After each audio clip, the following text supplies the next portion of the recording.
on the East Coast. It is 5 o'clock on the West Coast.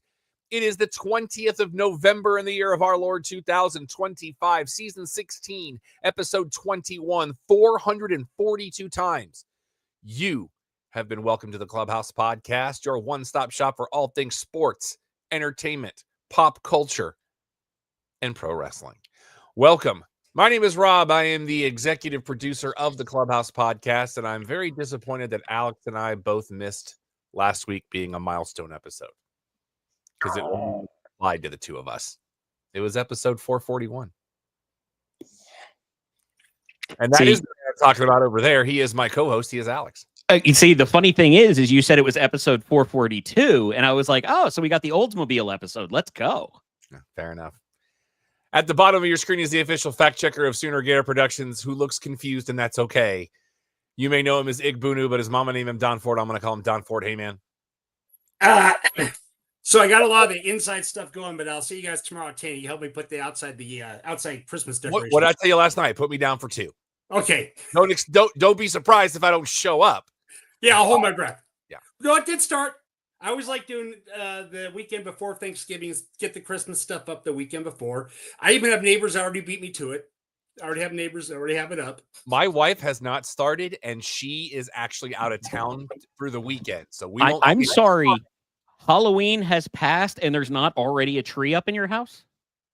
Yeah, I always do it the weekend before Thanksgiving. No. I'm talking about Am I muted? I'm talking about Rob. Yeah. Oh, okay. Yeah, no. She didn't take down Halloween until last weekend. Oh, that's surprising for her. But have you watched any of your regular annual Christmas movies yet? No, that doesn't start till next Friday. So when? Till after Thanksgiving. After Thanksgiving, okay. Yeah, I do nothing Christmas related until Black Friday. That's when my music goes Christmas intensive, and I begin my Christmas movie stuff, and then it's all over when I go to bed Christmas night. You know what? I think Don just changed a rule for me, and unintentionally. Okay. Because he mentioned about liking to put the lights up before Thanksgiving, and I have always been a no Christmas until after Thanksgiving. I could kind of roll with you on that one to have them up for Thanksgiving and just not plug them in till Black Friday. I'm okay with that. Well, no. I'm not even going to say that they have to keep them unplugged. I kind of dig the idea of kicking off the holiday with some brightness, as long as you're not like overkill with the Christmas. I kind of get it.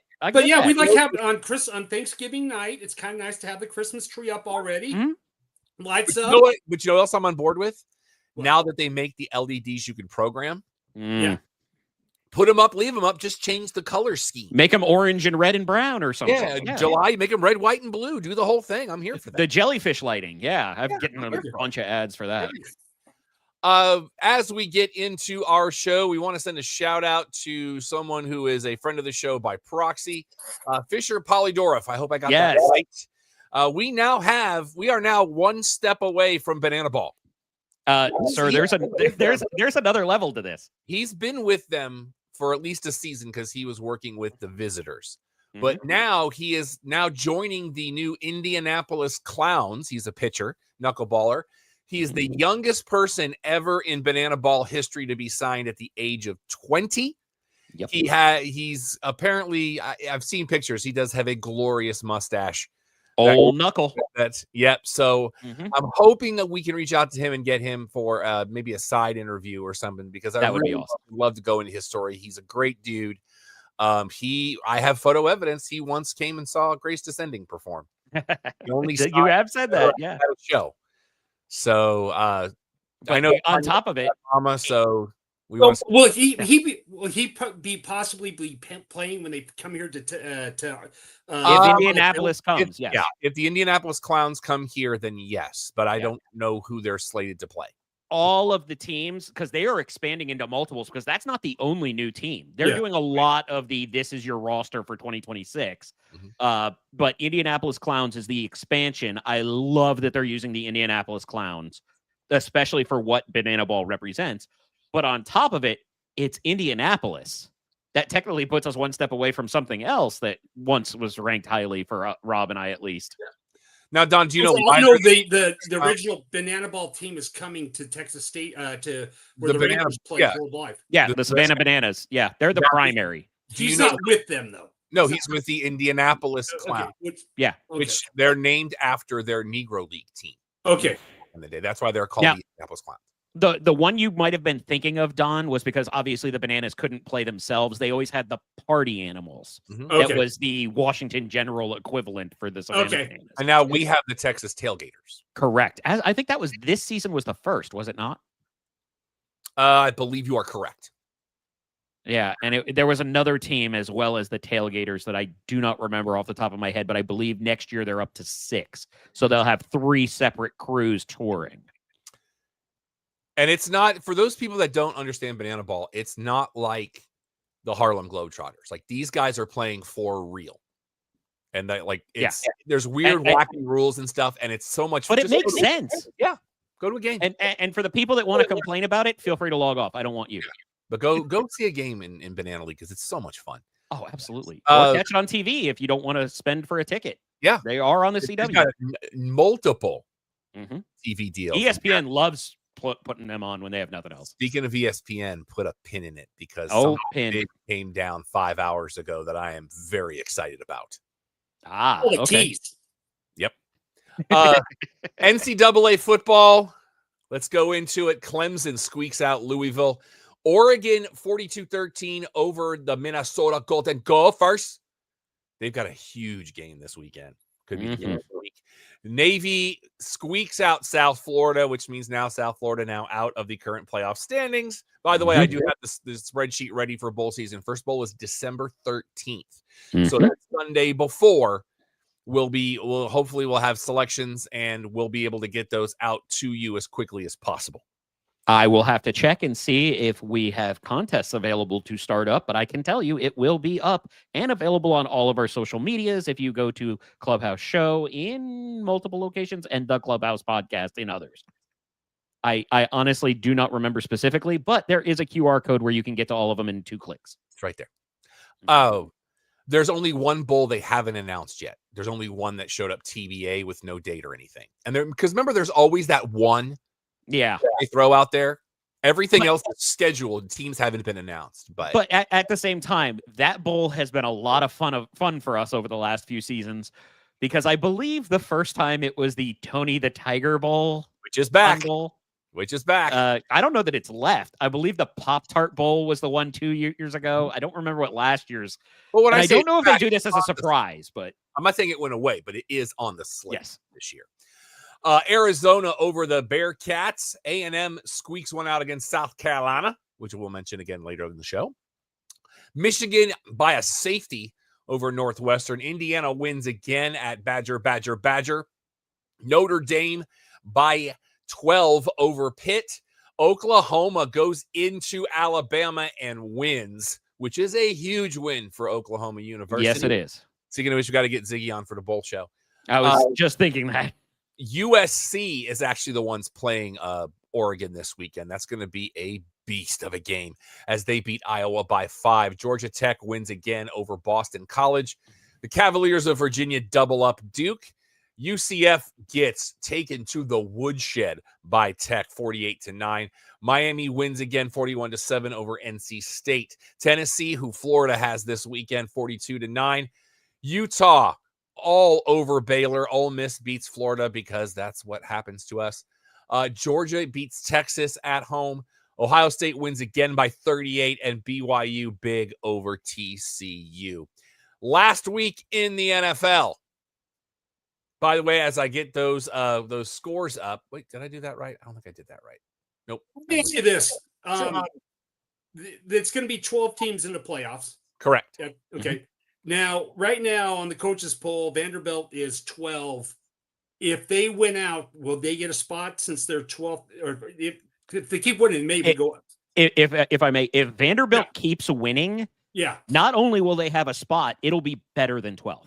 Yeah. Okay. Because there's the aspect of the strength of schedule here. Yeah. And Vanderbilt has had one of the toughest roads of any college team, independent of it just being the SEC, but they have gone out of their way because they used to be they were perennial doormats, regardless of where they were. So a lot of teams tried to book them saying they beat an SEC team. Now it's backfiring over the last couple of seasons. Yeah. And what about Georgia Tech? If they went out there 15 now, would they get in because of their only one loss? That's going to depend on a lot of other people. I think there's too much to say, quote, if they win out, because I mean, you think about it with college football, there's 136 teams just in Division I that are part of 140. Yeah. So at that same time, there's so many things that could happen for other teams, even if Georgia Tech wins out. And ACC is not seen as a power conference necessarily. Not anymore, anyways. Yeah. Last week in the NFL, Indy and New Orleans both on the bye. New England was giving 12.5, and they win by 13. Yup. Over in Madrid, Miami wins very ugly. Remember, I said I don't like that I'm taking the Dolphins, but I'm taking the Dolphins. They were giving 2.5 and win by 3. Okay, really quick on that, though. That was expected to be a shootout because both of those defenses are bad, but the offenses have been kind of working. I think we just got a new NFL rule from, of all places, Jonathan Vilma, who was covering the game in Madrid. So it came up casually in conversation. And you know how sometimes when we're watching a broadcast, we hear something and we're like, no, you should talk more about that? All the time. So I decided to do a little bit of research. All right. Based on what he said. It is anti-bowl season when they go to Europe. Obviously, we know about travel. We know about teams staying over there.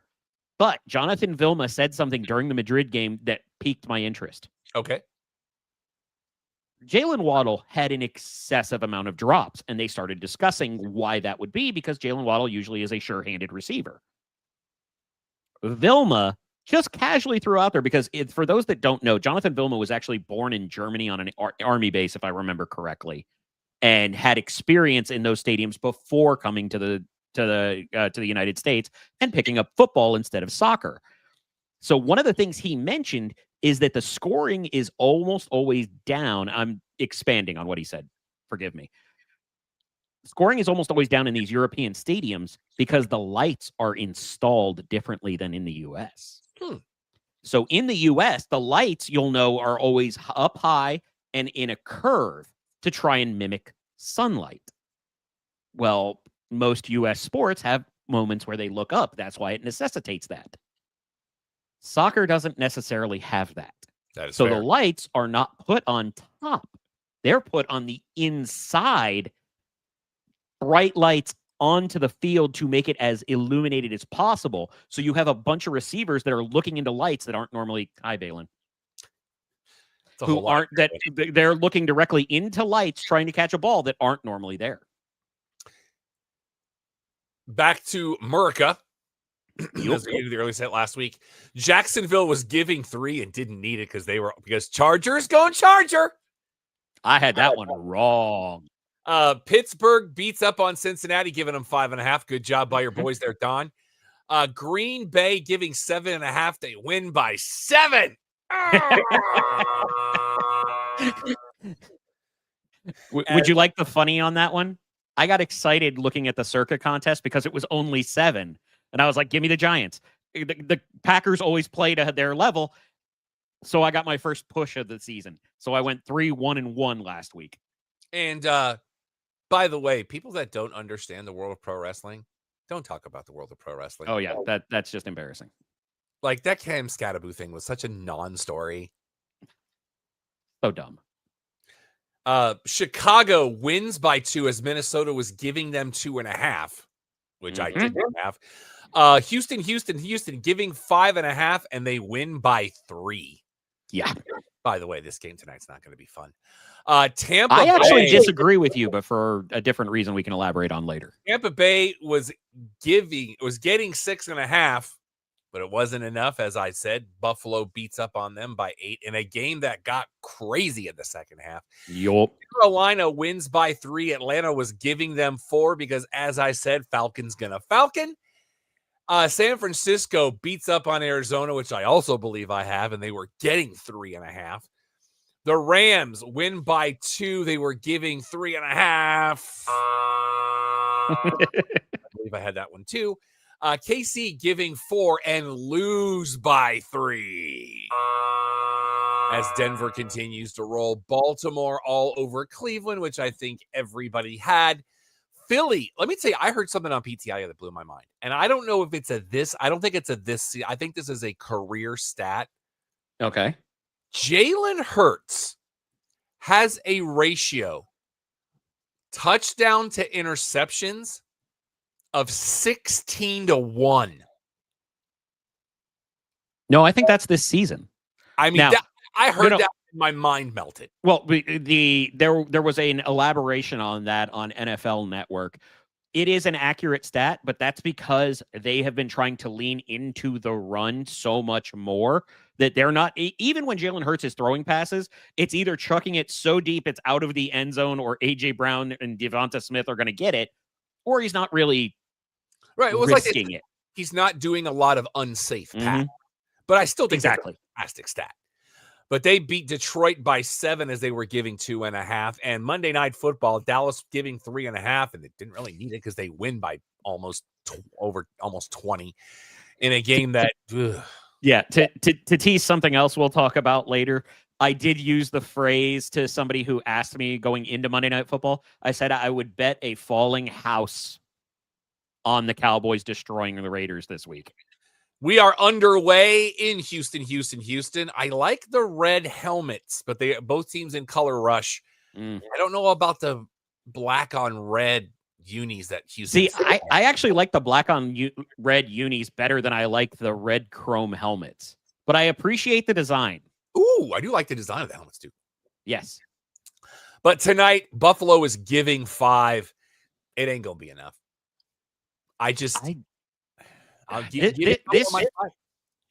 This is why I am actually interested in this game. Throw out the numbers, throw out the high scoring that you want to watch because it's more fun. This is going to be a real test for Buffalo, who hasn't looked as dominant as we thought they were going to be. And Houston, despite all of their shortcomings this season at a 5-5 record and dealing with injuries, are still the number 1 or a top 2 defense in the NFL. So if the Bills can't light up this defense, I don't like their hopes for the playoffs. Can I tell you, they just showed a replay from Mythic Frame. One of my favorite names in the NFL is Lad McConkey. Yes. That's a football name right there. Yeah, but nothing beats the Lad McConkey meme. Have you seen this? No. It started with the Sports Memery. Check them out. They're really fun. Don't take anything they post seriously. But each week, Lad McConkey's helmet gets bigger. So they post, Lad McConkey's helmet has arrived at the stadium, and it's like a helicopter dropping it into SoFi. Because he's so little, but so talented, but his helmet is this big. He looks like he's an extra in Spaceballs. Lad McConkey is not a Raider. All right. Coming up Sunday, we're back stateside again. Jets at Buffalo. Oh, I'm sorry, Don. I apologize for that. I got all caught up. You're 100% right. I didn't even pick. I will also take Buffalo. New York goes to M&T Bank Stadium. Baltimore giving them 13.5. And this is not the only double-digit spread we deal with in Week 12. It's not even one of two. It's not even one of two. There's multiple. That's why I said this is not the only one. Give me Baltimore minus 30.5. The Jets are just mail it in. Be done. Remember a few weeks ago when I said Tyrod Taylor literally has thrown as many interceptable balls as anybody else, and he only played 2 games? Yeah, give me Baltimore. Don, what you got? He's starting over Justin Fields, for the record. They're going to clobber the Jets. Baltimore. By the way, the Jets are 2 games behind the Dolphins.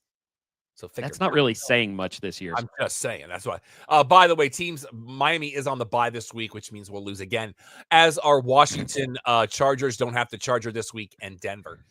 In Kansas City at Arrowhead Stadium, the Colts come to town. We live in a world where the Colts are 8-2 and Kansas City is at 500. Now, Don, I don't know if you caught my stat last week. Patrick Mahomes has not been 500 at this point in the season since he was a sophomore in high school. Mm-hmm. Really? Yep. KC giving 3.5. I'm not fully convinced that the Chiefs are playoff ready yet. I would take KC minus the 3, Indy plus the 3.5. I apologize. This is going to be the get right. This is the continuation, I believe, of Daniel Jones turning into the pumpkin but they're going to make the playoffs the same way it happened with the Giants, and then the Colts are going to give them a big extension and regret it immediately. Give me the Chiefs. Spagnuolo is going to be in Jones's kitchen all day. You know what? Casey just keeps imploding, and Kelsey's probably has his mind on the wedding more than anything. I think Colts are going to win. Okay. I think Colts will win. All right. I'll take the 3.5. Seattle. So you would actually bet it on the money line, which is just an outright win at better odds. Then I'm saying if you were wager, let me put it in this way, Don. If you wager it with the point, you would bet $11 to win 10. Yeah. But if you take the money line, you could bet $10 to win like 15. But you'd lose I the would points. do that. Yeah, that's what. Okay, that's what betting the money line is. Since we're just doing straight line, I'd still take that. Yeah. But I think they're going to win straight out.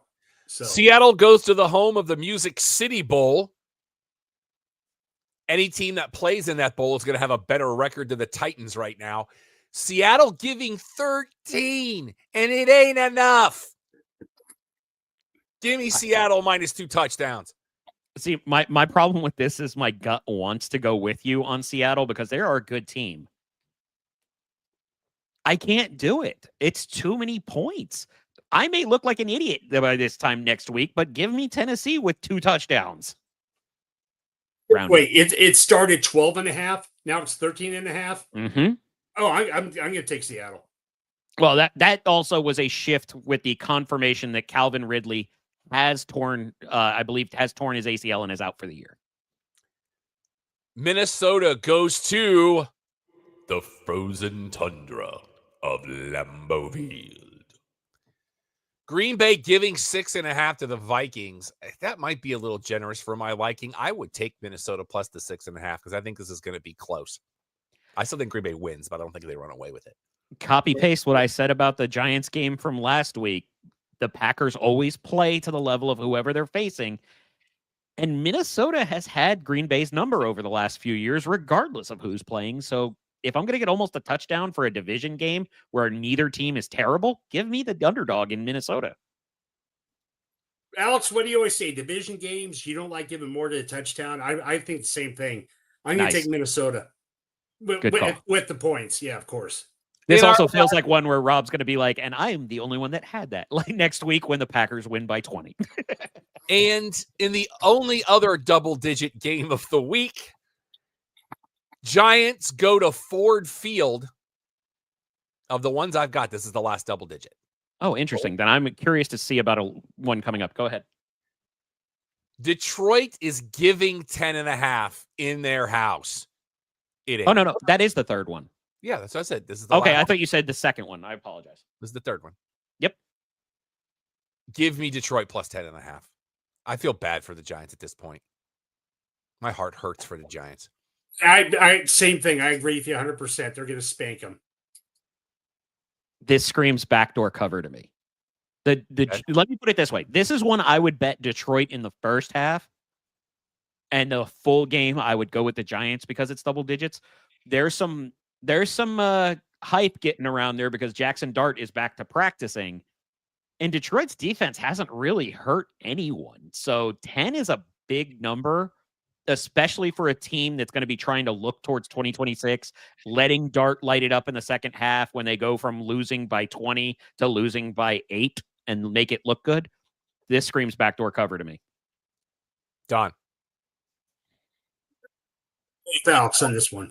Okay. New England goes to Cincinnati, giving Cincinnati 6. Ain't enough. Drake Mayo may not play the second half. It may be so big. Drake May? I like calling him Mayo. Okay. I didn't know if that was a... Because my problem was, did we ever get Drake May playing in the Duke's Mayo Bowl? I think he should be their mascot. That would be interesting. Mayo do it. Oh, stop. Okay. Here's the craziest thing I will say picking any game this week. If Joe Burrow does play, I like the Patriots. If Joe Flacco starts, I like Cincinnati to cover. Burrow is a traditionally slow starter, and this will be like his preseason all over again. Remember, Cincinnati loses week 1. every year. This is like another week one. Burrow clears $55 million a year. Yeah, he ain't having problems. Don, your Pittsburgh Steelers go to Soldier Field. Patriots. Okay, cool. You're getting 2.5 at Soldier Field. It was 3.5. Mm-hmm. That's 2.5. I'm just, it's going to make Marcus mad because he's mad about Liverpool. And I saw him last night before the screening, and he's ragging about the Bears. But so just rubbing at Marcus's face, I'm going to take my Steelers. I'm with you. I think that this craziness with the Bears is over. I hate that you're going to make me make Marcus happy. Why would you set it up like that? So the big thing with this is 3.5 to 2.5 tells you the concern over the allegedly broken wrist on Aaron Rodgers. On his non-throwing hand. On his non-throwing hand. So the idea is it's pain tolerance. Don, before I even say anything, do you think Rodgers tries to play through it? Surprised he lasted this long. I actually give it to him. I think he'll play. Okay. Yeah, I think he will too. And I'm still taking Chicago because I actually like what this team is doing, and they're starting to get some health back on defense, even though they're terrible. So give me Chicago. I just feel like it's going to be a ugly, grinded out game, and they win by a field goal. It's too tight to bet on, but it's going to be them. Jacksonville goes to Arizona and is getting 3, which makes this pick 'em.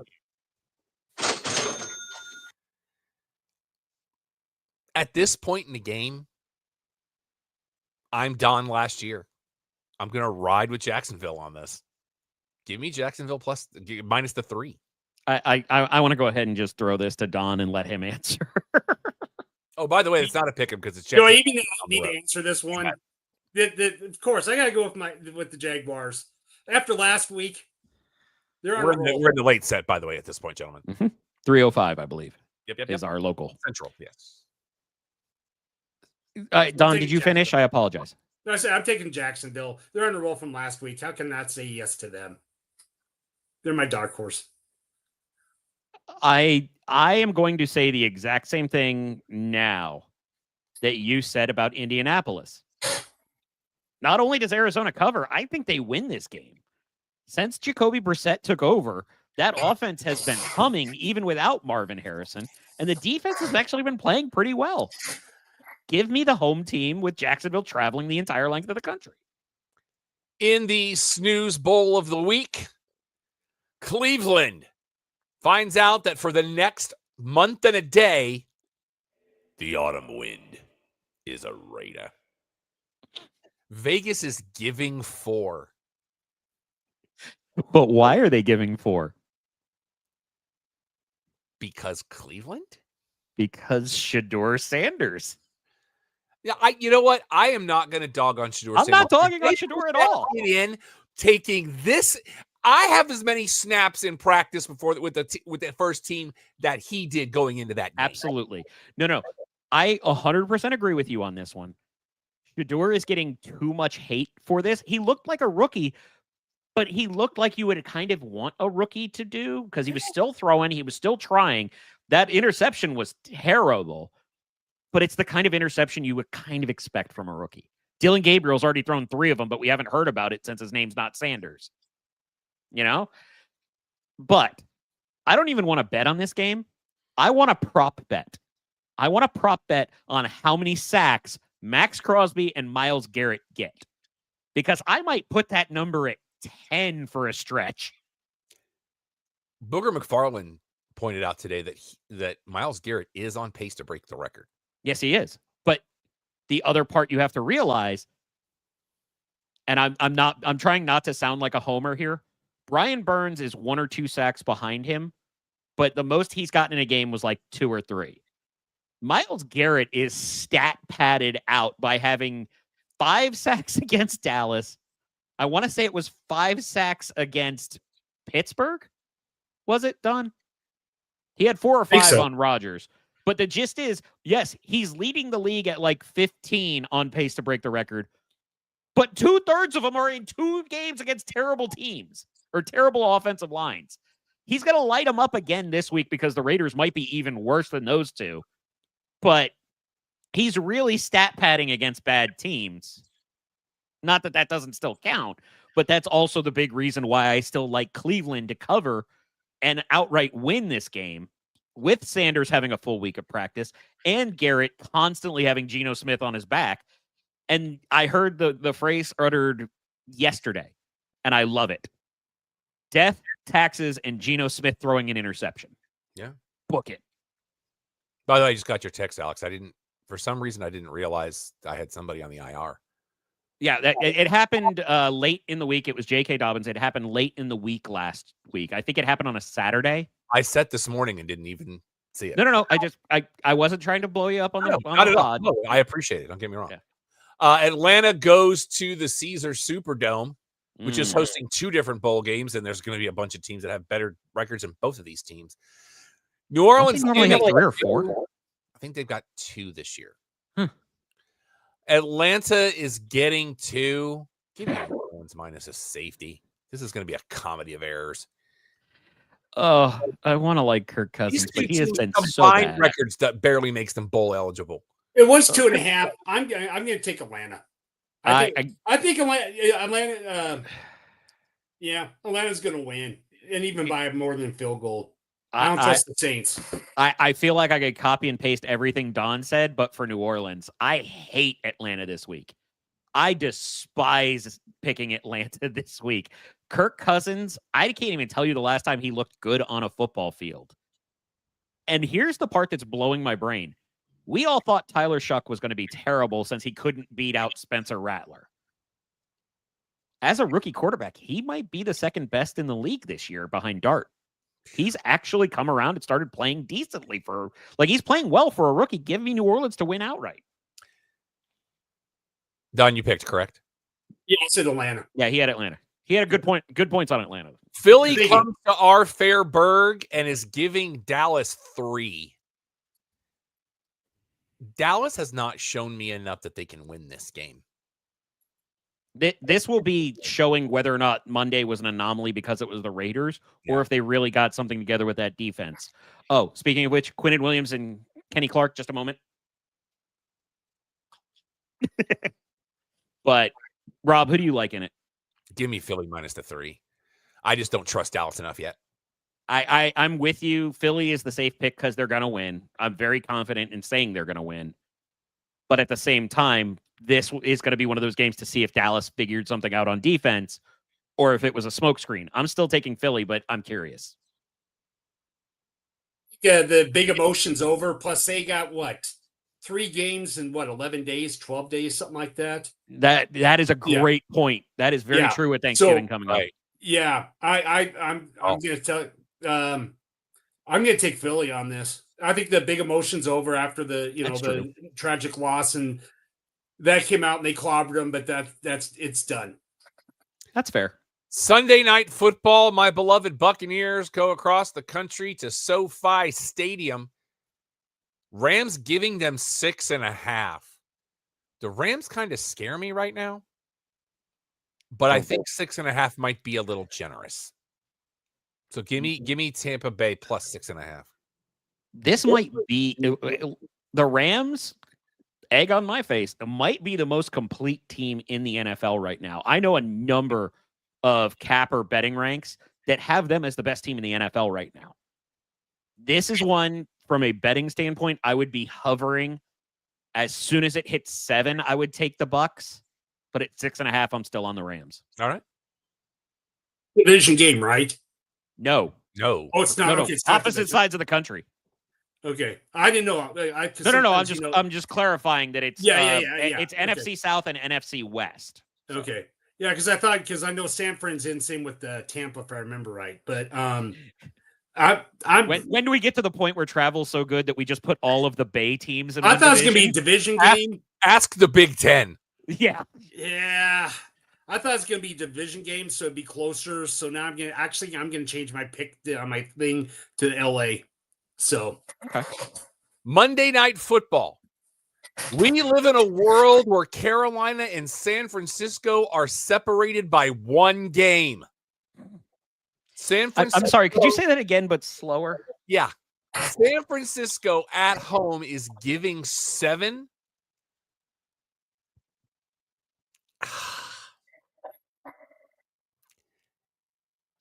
I'm not confident, but I'll take the Niners. I am surprised because the Carolina Rico Dowdles have been just steamrolling people pretty well. By their standards, they're steamrolling. I cannot go against my Super Bowl pick in this one. Number one, Carolina is traveling across the country. They have a young team. I think Teteroa McMillan's going to have a great game, but San Francisco is as healthy as they've been all year. Brock Purdy's back. Pearsall's back. Kittle's back. Ayuk probably at this point won't be back this season, but even defenders that can come back are getting healthy. San Francisco is hitting their stride at the right time with health. I think they're going to peak for the playoffs, and it starts this week. I would say they win by double digits. But I think it's too many points, but they are going to cross the thing. In Carolina's, they got a winning record, if I remember right. What are they? 6-5? They're leading. I believe they're leading their division, if not Tampa. Yeah. And that's a lot too many points. I know they're going across the country, yada yada, in San Francisco. But if it was 3, I'd take San Fran. But since it's 7.5, I'm taking Carolina. That's fair. Let's get into TV talk. Big announcement this week. The Golden Globes 2026. Sarah Jessica Parker will be getting the 2026 Carol Burnett Award. Interesting. I thought she had already had it for some reason. No. Or she had already earned it. Well, question. They never give those awards to somebody twice, right? No, I wouldn't think so. I wouldn't think so either because of I think that would have been the headline if they did. Yeah. Yeah. No, I honestly thought she had already gotten it. Now let's get into stuff we watched this week on TVs that are not in a movie theater. I got nothing. So I have 2 interesting ones because it's not full episode or it's not full seasons. Number one, I texted you about the Bob's Burgers 300th, the season premiere. Oh yeah, full waterworks. Full waterworks. The other one is apparently I had not finished Twisted Metal. So when I said it ended terribly, I apparently finished before the last episode had been released. Okay, fair enough. It gets a little better there. So I screwed that up. Season 3. I'm sorry? They got renewed for season 3. Yes, but I had a weird thought from it because, as we know, we are massive friends of Joe Shinoa, who we better know as Samoa Joe. He is so good, but I have a thought. Combine this with the other half of our show. I kind of want to see Samoa Joe as a different idea, maybe in Matt Reeves' project, as a different kind of penguin. Okay. Because for some reason, I could see that. I don't know if it's just like a body shape thing, but his intensity screams comic book villain to me. And he's showing some of that with the personality in Sweet Tooth, even if it is only physical because of Will Arnett having the voice. But everything we have also seen from that is people raving about working with him, which we've heard for years in every avenue. John Cena almost owes him a career on one level. Going to leave that there. But the other one, have you seen this King and Conqueror on Prime Video? I have not. So I was looking for something new to watch while I was eating lunch yesterday. And obviously I'm trying to remove certain things that might be more popular because Sean and I will watch them together. And I was like, you know what? Let me throw this on. It looks like a medieval drama period piece that she might not be into. You could tell it's one of the BBC low budgets, like they're shooting in the actual woods where this was based or something. But it stars Nikolai Coster-Waldau, and it's the first episode is really dense, but it's good. I would recommend it. I'm going to keep going on it. All right. Don, anything from you? We started watching that new one on MGM, the Robin Hood weekly series. Mm-hmm. Okay. Pretty decent. Of course, my wife loves that royalty. She loves all that things with kings and queens. Pretty good thing. We did start watching. It's a little late, but the DMV on CBS, which is like a mockumentary of where they work at the DMV. Okay. And it has all the thing. And another one, which we started watching on NBC and stuff like that, which is Stumble, which is a mockumentary of the cheerleading. Cheerleading thing, yeah. Peacock Both keeps good. trying to make me click on that. I don't know why. No, I like it. I think you'll I'm like not knocking it at all. Yeah. It's just for some reason, whenever you go into Peacock, it like scrolls down when you're trying to click on something Yeah. else. So it's good. I like it. And then we finally watched the last couple episodes of The Paper and got that first season done. Mhm. And it got good as the last couple. I really liked the last episode. Absolutely. So, yeah, they definitely found a groove in that last quarter of the season. Did you watch the whole season of The Paper? Yeah. Interestingly enough, I finished it the next day after it released. The award ceremony. I love that award. That's all I'm gonna say. But it's yeah. But that's what I have. All right. CW has renewed wild cards for season 3. This is the will they, won't they, male, female, buddy, cop, but she's not really a cop thing. So, ESPN, gentlemen. What's up? Hit us. You teased it. Let's go. I need you to circle December 10th on your calendar. 12-10. Go. We have a new 30 for 30. Mm-hmm. And it is called BOOYAH, a portrait of Stuart Scott. Oh. Announced today. And Rich Eisen better be leading that. He better be voiceover narrating it. Oh, he needs to be on screen. Well, you know what? No, I don't want him to be emotional on air. So, not that he doesn't have the right to, but I have a very high opinion of Rich Eisen, and I never wanted to see people that I have a high opinion of cry. I'm ready. I want to go to there. The daughters have to be involved too. HBO Max, CNN, Warner Brothers. The White Lotus has been renewed for season 4. And it's going to take place in France. That's where we're going this go round. Did they specify in France or did they just say France? No, like I'm curious if it'll be like French Riviera or something. The headline is will take place in France. Okay. That's what I got. Season 5 of True Detective is happening. That will take place in New York City. Oh. Season 4 of House of the Dragon is now set for 2028. And they have already given us far away. They've also given a second season of Night of the Seven Kingdoms, and that hasn't even started yet. Did you watch the trailer? I have not. I still got to get caught up on House of the Dragons. There's no spoiler because the Seven Kingdoms is, call it if there's 200 years between House of the Dragon and Game of Thrones, it's like the 100-year in there. And they've also renewed Task, Chair Company, and I Love LA. Is it I Love LA or just Love LA? I thought it said I Love LA. I don't know. That's what I thought I read. I honestly don't know. That's why I was asking. What was that, Don? I think it's Love LA. Okay. I think I never got to that one. The Chair we've been watching, it's kind of weird. It's Tim Robinson. It can't be normal. Yeah. I mean, Don, did you watch I Think You Should Leave on Netflix? What's the Think You Should Leave or whatever? It's essentially a sketch comedy show, but Tim Robinson is basically in all of them. So the guy that's the lead in Chair Company, that was his breakout on Netflix.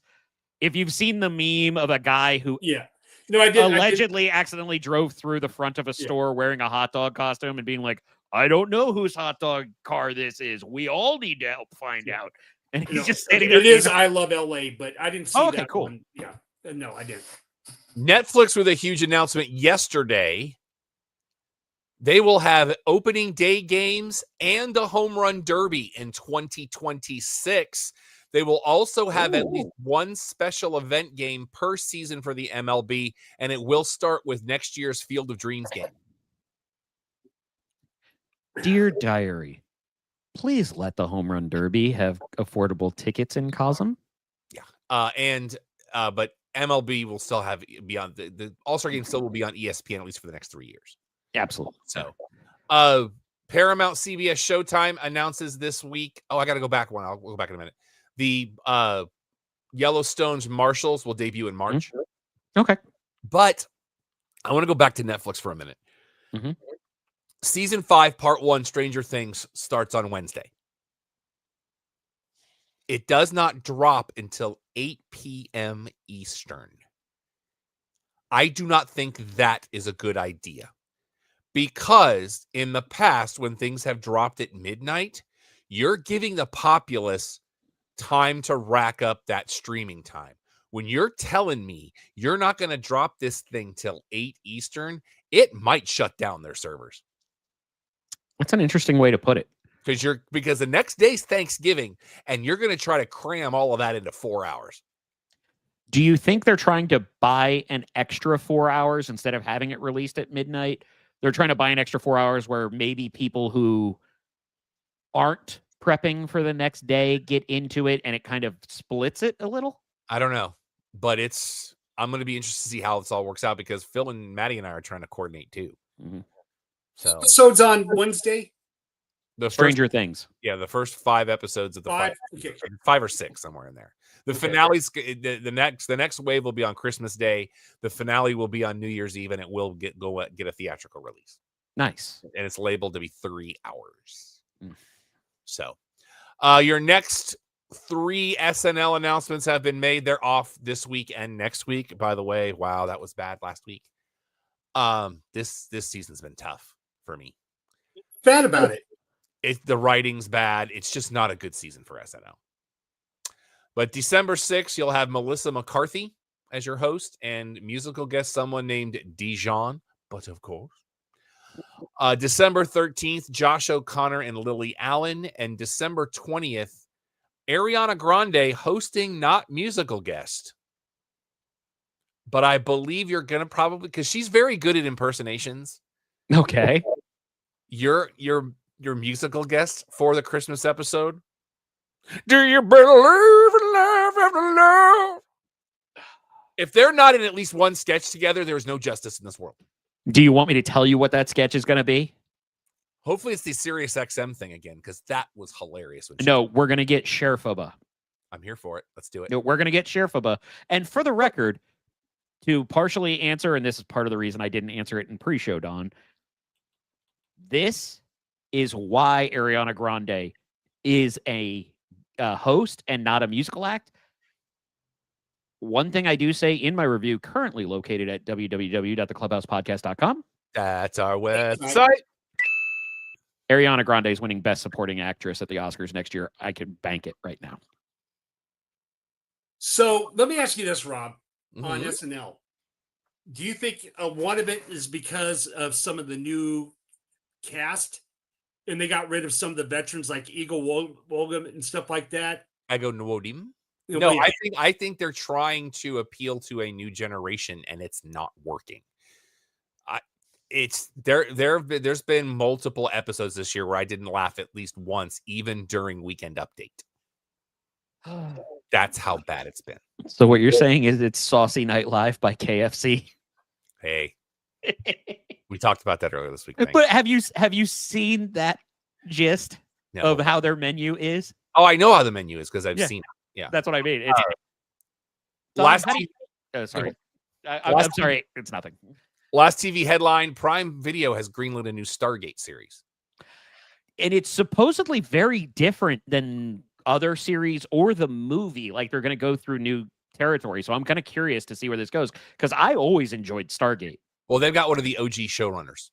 Oh, nice. So, TV on DVD and Blu-ray this week. Ruby Volume 6. That's that anime that they actually have a 2-part crossover with Justice League, which I haven't watched. Collection 39 and Season 14 Voyage 7 because that show will never end. And final season Part 1 of Attack on Titan this week. That's crazy to me. With as popular as that show is. We have one quick RIP in the world of music. Todd Snyder. You may not know the name. Guy's been around forever. Very, very funny guy. If you are a Bob and Tom fan, he did the song "It's a Great Day to Kick Somebody's." That's very, very funny. We're not going to go into it because the circumstances are a little strange. But he also was on the Jackson Browne tribute album. I want to say he does Doctor My Eyes, but don't quote me on that. But that's a great tribute album to pick up. As we get into movies and stuff we watch this week in a movie theater or on a site serving movies that would stream and watch movies on. I will go last. I actually only have the one that I previously mentioned, but we're going to talk about that later. Don? There was only, since the last episodes, there was only one movie I saw. It was last night. And we can't talk about that yet. No. Margot's until December 1st. You don't want me to talk about it. Don? Embargo is up December 1st. Okay. Gentlemen, should that episode, with everything going on, be something that we return to our remotely reviews with? The problem is the scheduling of its release. And we're going I was thinking more of having it in the can for Christmas. Well, we're going to have to talk about it off air. Yeah. My list for this week, and we go alphabetically. We start with Arco, ARCO. This is a French animated film. It does not make 90 minutes. It's an hour 22. Okay. In the American translation, Will Ferrell has a voice in this. Flea has a voice in this. Oh, really? It's not great. Okay. Basically, take E.T. and instead of him being an alien, make him somebody from the future that comes back, who's able to time travel and winds up in 2075. Oh, yeah. So they go back to 2075? Correct. Okay, so then they are from like 2250. We don't know how far in advance. Oh, no. I was thinking just for comparison, like they're in the far distant future, but they came back to the distant future for our time frame. Yeah, it became background noise at a certain point for me. Oh, that's unfortunate. I watched Being Eddie. Okay. The Netflix Eddie Murphy documentary. Mm-hmm. It goes very fast. Really? It moves very, very quickly. I liked it. I appreciate that they had interviews with Charlie in there. Oh, nice. You've got Chappelle in there. Mm-hmm. Seinfeld has an interview.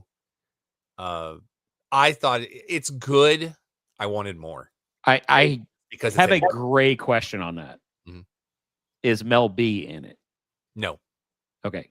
For those that don't know, Mel B of the Spice Girls and Eddie Murphy were an item to the point of having, was it 1 or 2 kids? I think they had 1.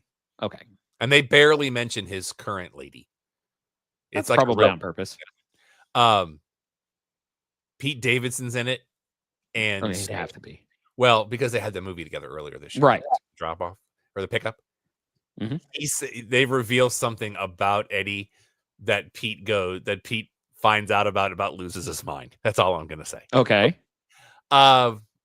I watched Christie this week. How was that? All these people that are crapping all over it can go pound sand. If Sydney Sweeney, this is the story of Christy Martin, who basically brought women's boxing to the forefront. Okay. Sydney Sweeney absolutely destroys it in this movie. She is fantastic. She needs to be nominated because I didn't see Sydney Sweeney till probably the last 15 minutes. Ben Foster, who plays her trainer / husband, holy crap, he's fantastic in this. Wait, they made her straight? Sorry. There's a piece to that. There is a duality that she has to live. Okay. Ethan Embry is in this. Always love having Ethan Embry. It's really, really, really, really good. I love this film. Fantastic. I also watched Happy Gilmore 2. Oh, this I want to hear. Adam Sandler has gotten to the Burt Reynolds point of his career where he just makes movies because he wants to hang out with his friends, and I'm okay with it. He's been there for a while. I love that they didn't cover up MJF's tattoo. Well, I love that all of his kids are named after hockey players. Yes. I forgot that Becky Lynch was in it. And somebody else for about half a second. Well, and they were like, they cut her off. I'm like, no, she's right there. Do you agree with the statement that I made about it earlier this year? Which was? It almost falls completely apart at the finale. Yeah, but You know that the whole purpose was the Burt Reynolds thing. He wanted to make a movie, hang out with his friends, and give jobs to the people that he loves. And I still love that your villain in Happy Gilmore 2 is the director of The Smashing Machine. Yeah, well, and Uncut Gems. Well, yes, but I was referring to 2025 because we talked about awards, and Smashing Machine is trying to make a push for nominations right now. I enjoyed it because I enjoyed it for what it was. Mm-hmm. You know, I watched If I Had Legs, I'd Kick You. This is that Rose Byrne. Did you do a screening of that before, though? No, I did not screen this. Oh, weird. I thought you did. I'm sorry. I would like to say the following. Not good. I have heard that. Not good on any level. And I love Rose Byrne. Same. The title has no meaning. I had to Google it, and the writer was like, yeah, I wrote this when I was like 19, and I just used it as a placeholder, and I never changed it. And I'm sure there was a number of people that thought that was hilarious. Conan O'Brien in a dramatic role, he's really, really good. Well, it's Conan O'Brien. The dude can do anything. In a movie, I don't like movies where there's not a single solitary character that has any redeeming qualities. And this is one of those. That's why I thought you'd reviewed it. We talked about this before. I did not like this movie. Yeah. No, if you remember, this is what I said. This is how I felt exactly about Ozark. Yeah. I watched the documentary Orwell, 2 + 2 = 5. How was that? It's good. The first review I saw of it on the MDib was like, this is crap propaganda. And I can see how a certain cross-section of America would see it that way. Okay. It's one that you really have to understand that there is an agenda to it going into it. Basically, it's telling you that 1984 is happening right now. Okay. Yeah, that's fact. And it's all from texts of both his writings and letters he wrote to people. Here's a piece of trivia. Do you know where he was when he wrote 1984?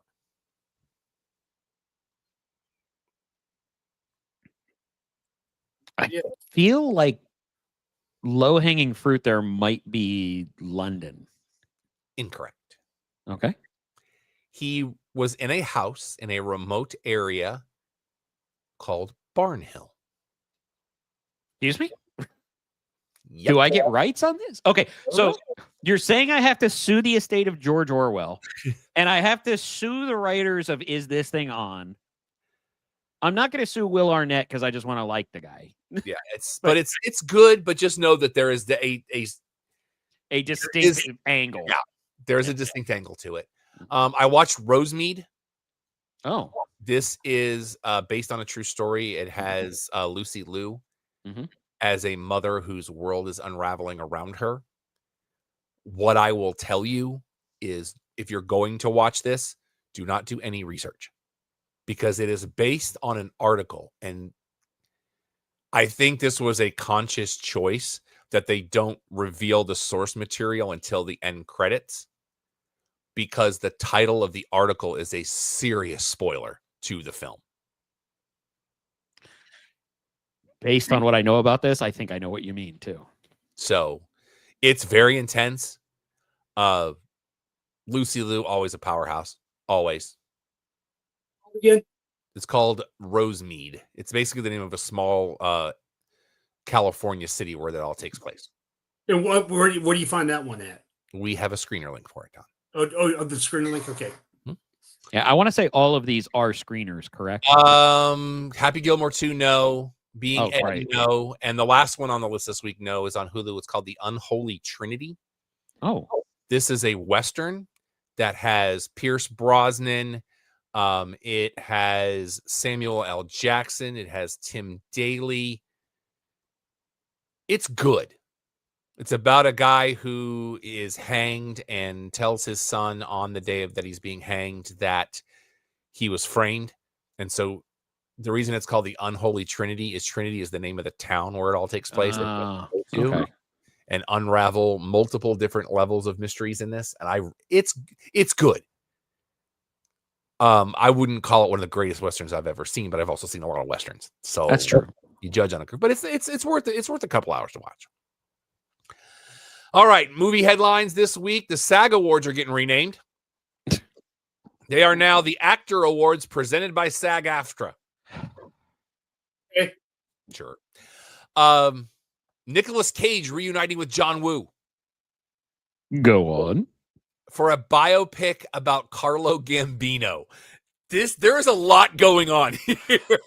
I'm okay, but I need to say something here. What is Nick Cage's real name? Nicholas Coppola. He's in that group. Yep.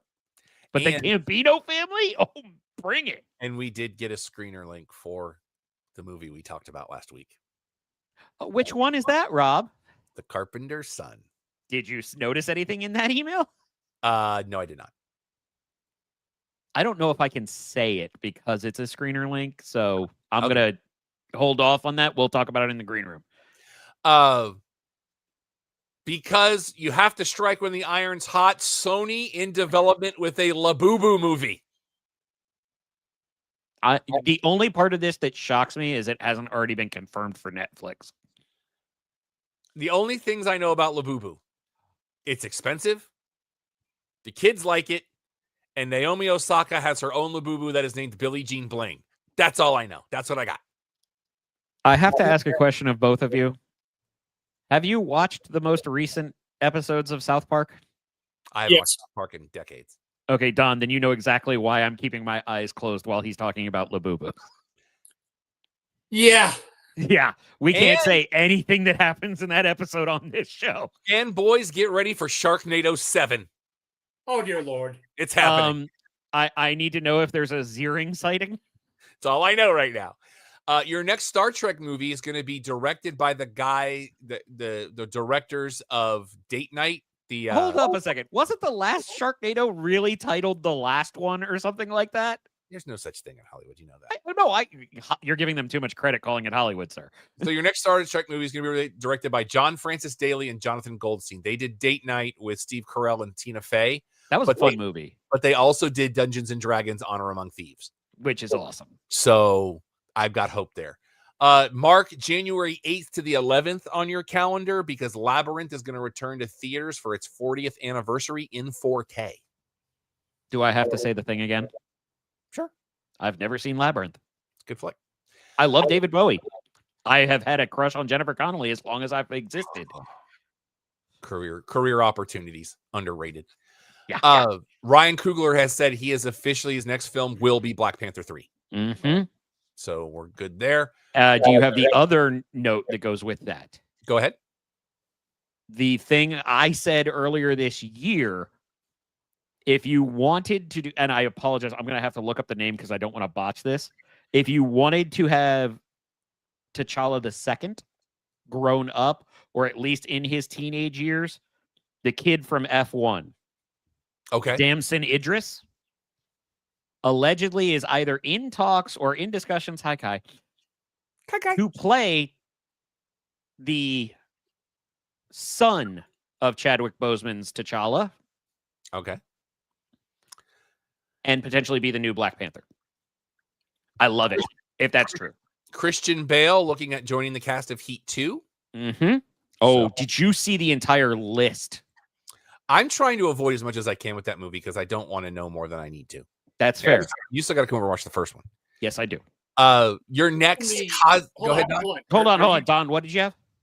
On Heat, are you talking like the original Al Pacino Heat? Michael Mann, they're doing a sequel. Yes. No, Michael Mann is directing. Oh, man. Okay, so what about Pacino, or have they... Pacino is rumored to be involved, but I would ask that no more questions be asked while I'm present. I've never seen the original.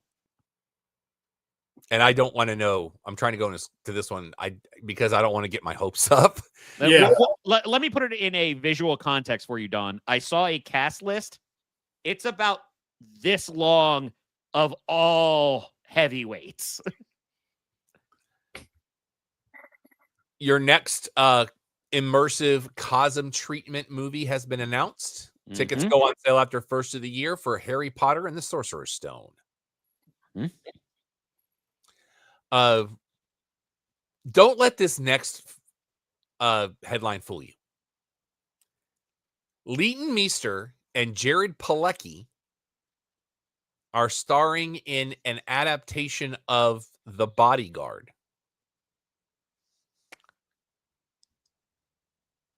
Which Bodyguard? Not that one. Wait, I don't think you're thinking of the same one I am. This was a book that was released in 2022. Basically, it's a guy's helping a girl hide from a stalker, which is like the Whitney Houston thing. Slightly. But their cover is they're at like a ranch and living as a couple, so he can protect her.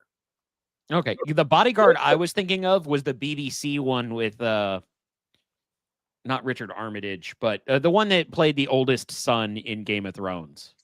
Okay.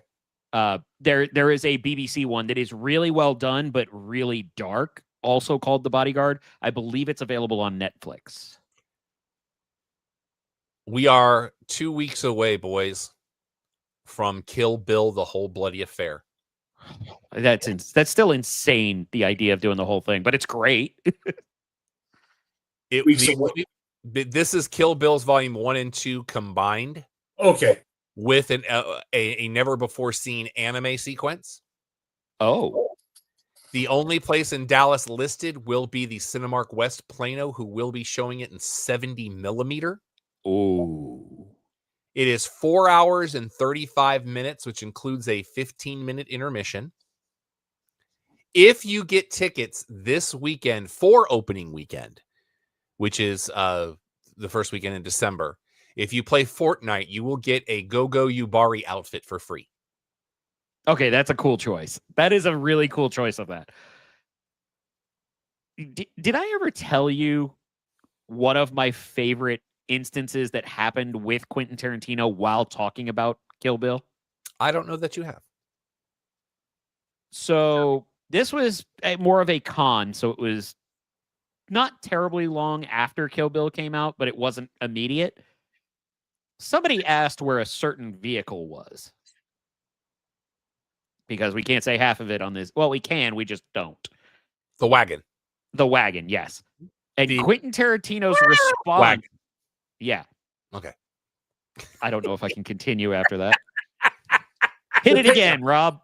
Hit it again, Rob. The wagon. The pickup.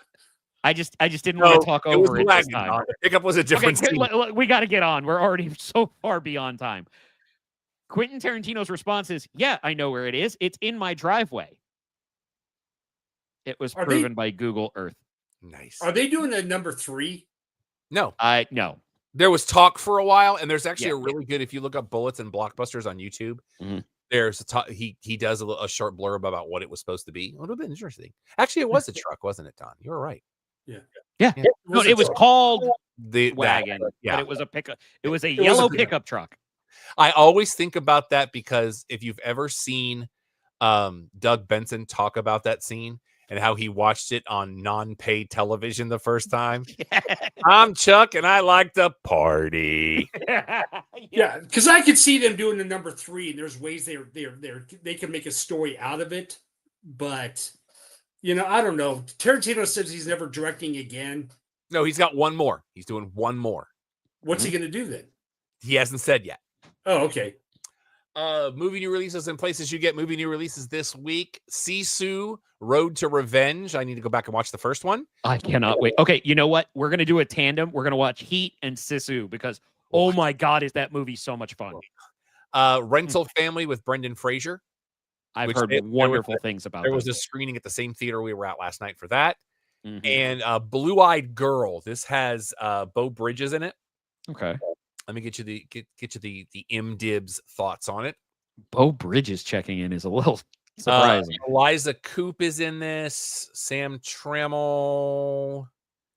I'm not seeing anything else that sticks out to me. When Jane returns home to visit her ailing father, she's forced to reevaluate her life and to wonder what could have been. Sometimes hilarious, sometimes heartbreaking. Blue-Eyed Girl is a coming-of-age story for the 40-something set. Directed by J. Mills Goodlow. And this week, it is time, Wicked for Good. It is the second part of the Wicked adaptation. Alex and I both have reviews up for this at www.theclubhousepodcast.com. It's our website. And we even did an initial reaction video. Yes, we did. I couldn't do one for last night because the embargo is not up for another couple weeks. Which is totally fair. So, yeah. I mean, I liked it better than I liked the first one. That's not saying much. In brief, I like the first one. I thought the first one was fine, but I like this one better. Interestingly enough, I liked the first one better just because it's the way the story is told. It's the content. It's a happier show. This is a dramatic tonal shift, which I go into detail at theclubhousepodcast.com. That's still our website. In arguably the longest review I'm ever going to write. Mine went. See, I wrote 2 today, so I can't. They're both kind of blending together. I thought mine was a pretty long one too. Yeah, I want to say I touched almost 1,000 words on mine. Movies on DVD and Blu-ray. I did add a couple of things for you though. Oh, thank you. When you mentioned Elphaba and Glinda the first time, you didn't put the actresses next to that. You didn't. I inferred that would already be obvious. I apologize, but it's just good form. That's fair. I appreciate it. Oh, and yeah, there's one other thing, but it's not one spelling thing that I fixed for you. Movies on DVD and Blu-ray this week. The movie that both of these gentlemen were not huge fans of, Anemone. You want to watch Daniel Day-Lewis's kid direct? I don't know that he did. I'm gonna say it right now. I don't know that he did. A movie that we talked about a few weeks ago, Bone Lake, hits DVD and Blu-ray this week. Conjuring 4: Last Rites, which is actually also on HBO Max tomorrow. Mm-hmm. So if you just want to watch it tomorrow, it's fine. Coyotes. Have you I've heard of this. Yes. It's insane. Justin Long is in this. Because when you have a weird horror movie, you are legally required to have Justin Long. Meryl Streep has to be nominated. Justin Long has to be in your weird horror. Trapped in their Hollywood Hills home, a family fights for survival when caught between a raging wildfire and a pack of savage coyotes. Kate Bosworth is in this. I didn't even, I'm going to be honest, when I saw the trailer, I didn't even know it was Kate Bosworth. Gabby's Dollhouse, the movie, releases this week as well. The Long Walk gets a 4K steelbook if you buy it from Amazon. It's a good looking. It's a good looking steelbook. Primitive War. Oh, we got to see this. No, we don't. Yeah, we do. Got to see this. Wait. Primitive War got a lot of great response to it. I saw it. Looks like it should be the dumbest movie you've ever seen. And everybody who went into it saying, let's see how stupid this is, came out liking it. Everybody I know that did that. In another movie that Doc's going to need to watch. This is from 2011. I guess it got an upgrade. Oh, no. I swear to you, this is a thing, because I'm going to say the title, and you're going to think I'm lying. The Disco Exorcist. Nope. I've actually seen a trailer for this one. Rex Romansky, a suave playboy with all. I'm sorry, just say the name again, please. Rex Romansky. I don't know that we need to hear anything else. He's a suave playboy with all the right moves. An undisputed disco king is in for a wild ride as the perfect one-night stand triggers a curse and a visit from hell's blackest demons. Now make way for the Disco Exorcist. Why is Casey and the Sunshine Band playing in my head right now? Why is this not on HDTGM? That's what I need to know. You're making an assumption, sir. It's probably coming. The Roses this week. The remake of War of the Roses. The 10 Commandments gets the Steelbook treatment, as does Planes, Trains, and Automobiles. Nice.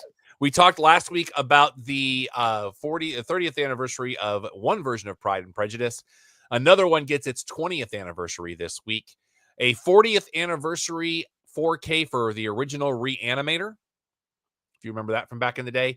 Kino Lorber They're doing a Death Wish 4 movie collection, and they're doing a 4K of the Beastmaster. Let's go. Eric Singer and all of his Eric Singerness. I have forever wanted pet ferrets because of that damn movie. And the Criterion Collection does a 4K release for Eyes Wide Shut this week. So you have that all for you. Before we go any further, we want to talk about some of our favorite people over at CBD House of Healing. This time of year, especially as the seasons change, if you're getting older like we are, your body goes through things. I'm just now at the point where I'm not hacking up a lung every day after 4 weeks of coughing. You could have pain, you have anxiety because the holidays are coming up. If you've got sleepless nights and you want to solve it naturally, go to CBD House of Healing. Summer Hansen owns it. It's a women-owned CBD boutique. She's a registered nurse, so you know she knows what she's doing. And it's only products they make from their lab, highest quality and purity standards.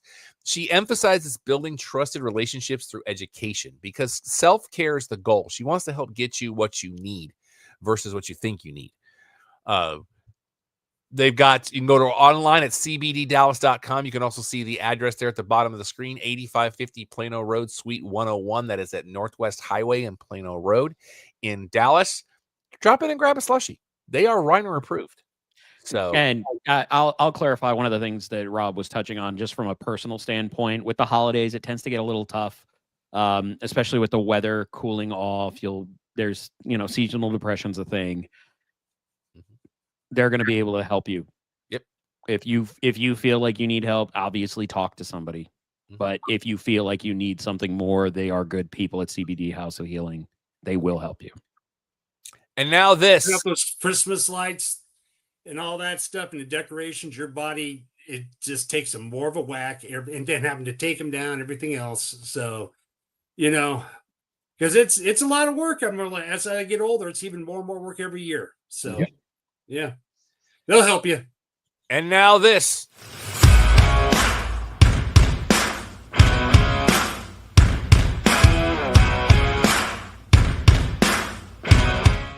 The Cheap Podcast is the other half of this show. Your one-stop shop for all things in the world of professional wrestling, or as we like to call it, our sport. We start with sad news this week. Dying at the age of 95 is Bob Caudle. If you watched any wrestling in the 80s or 90s, you know the name Bob Caudle. He worked with everybody. Mainly known for Mid-Atlantic Championship Wrestling, did a lot of work with Gordon Soley, who I believe is the greatest of all time. Did a lot of WCW work, NWA work, and one of the best of all time. Yeah, it was really touching to hear Tony speak so glowingly of it.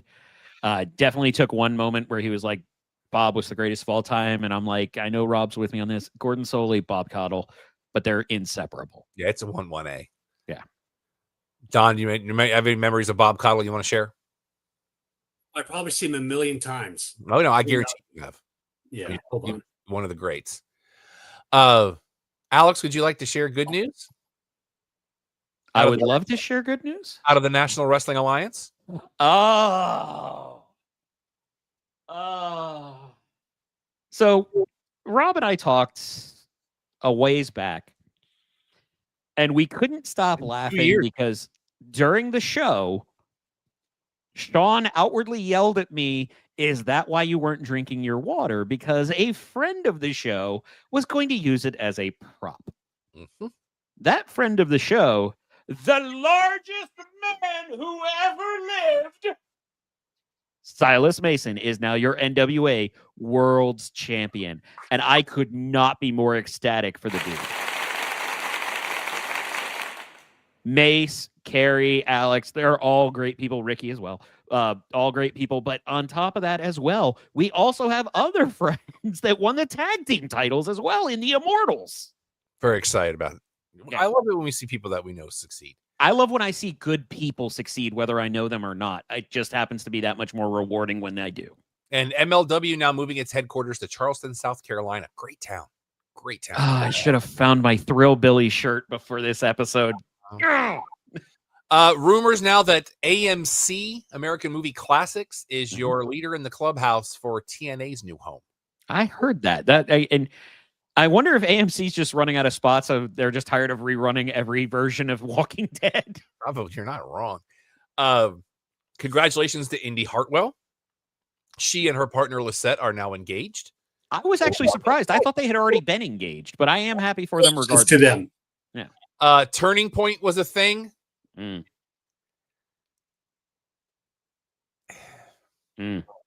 I'm about to say, I know is nitpicking. Okay. But it's also me. On the pre-show, Kaz does his King's Speech bit. I know he wants everybody to believe he's a rock star, and I respect that. But as part of your set, when you have speakers that were once part of an Iowa stereo system in the 90s with the matching subwoofer about the size of a fuzzy dice in a car, and none of them are plugged in, you are not helping. To be fair, Kaz doesn't do set direction, and that man is a rock star. I'm not saying that he's not. I'm just saying, like, if you're going to sell... hey, bass players are real people, too. Hey, I got a great bass player. Yeah, his name is Kaz. No. So, my bass player. do we have more... my bass player. Wait, do we have more Ron? Impact talk? Yeah. Okay. What's up? Well, because here's the thing. The title change. Talking about at Turning Point? Well, just on... Wasn't it the show before Turning Point? Yeah, that happened at before, and I'm not there yet, Don. Okay, all right. Good. I would say the best match of Turning Point was Indy Hartwell and Danny Luna. No DQ, and the finish on the back of the chair with the chair sitting up. I was texting Alex during Turning Point. Appreciated, thank you. And had a bit of a meltdown. Tom Hannafin, hear me. Don, I'm going to pitch you the situation. Okay, go for it. 6-man tag match. Okay. So there are 6 people involved in a match. Okay. The legal man is outside the ring taunting a member of the other team. Okay. Who is not the legal man. Normal, seen it a million times. Why in the name of all things good and holy did Tom Hannafin say if Matt Hardy hits him, it's a disqualification? No, it's not. No. It is not a disqualification. He is involved in the match. Yeah. Whether he's legal or not is not the point, Tom Hannafin. But you also have to remember, this is the same Tom Hannafin whose best moment of his career is getting crap from Kevin Owens. Do you remember this? No. When he was still with the company and they did a sit down and Hannafin had like an iPad with him. So he goes and just like hits on it and it just essentially like a normal unlock. Kevin Owens is just looking over and going, really? Your passcode is 6969. You should be better than this. And it's not even wrestling logic. No, it's just logic and it's done. By the way, Wesley is now Desmond Xavier, so adjust your roster accordingly. Has returned to Desmond Xavier, to clarify.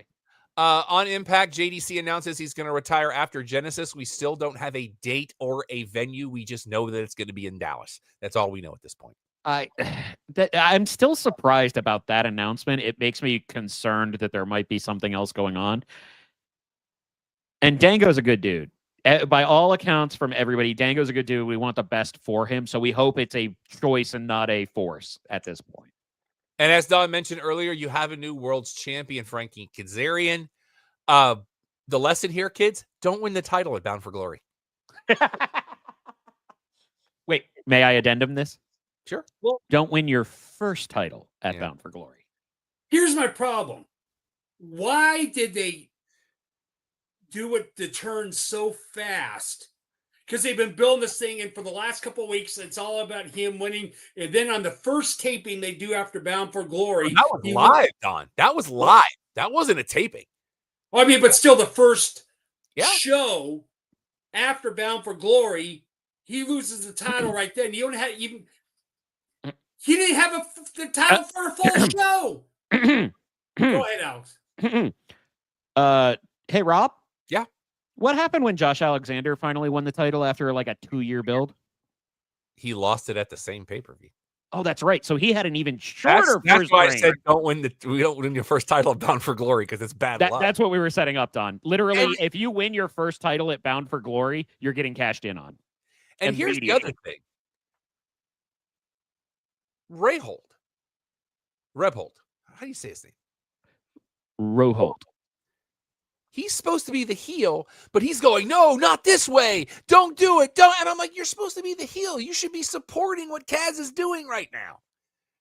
Well, he's trying to be the good guy since Eddie Guerrero Day was coming up. And he is part of the family. Yep, he is. I just thought, why did they do? He didn't even get a full show. Hey, Don, I understand. Copy and paste exactly what we said about Josh Alexander 2 years ago. I know, but they did it on the same show.